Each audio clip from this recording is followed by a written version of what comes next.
Македонија многу малку или пак воопшто не ја искористува зелената енергија. Природниот газ, биогасот, сончевата енергија, ветерот, отпадот и другите извори воопшто не се приоритет ниту на државата, ниту пак на бизнис секторот и граѓаните. Свесноста за зелената енергија е скоро нула.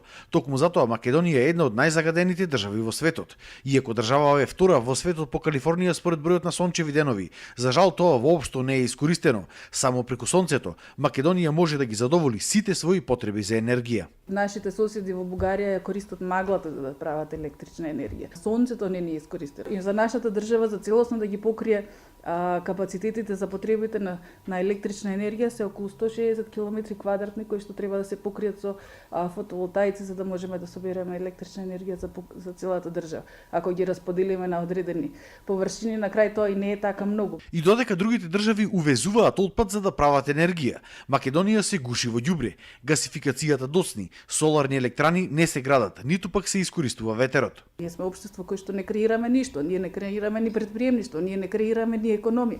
Ние се сме научени некој да ни даде. Сега проблемот тоа некој да ни даде или некој да не намести на позиција или некој да не вработи, некој да ни направи енергија, мислам дека дефинитивно дојде време да почнеме да мислиме дека ние треба да почнеме да креираме. Во Прилеп денеска беше промовиран проектот Зелена енергија решение за еднината од страна на неформална граѓанска група, но за жал на оваа трибина воопшто немаше представници ниту од бизнис секторот, ниту од граѓанските еколошки здруженија, што само по себе кажува колкава е нашата желба за почиста средина и искористувањето на зелената енергија. Од Прилеп Дарко Штарговски за Сидел телевизија.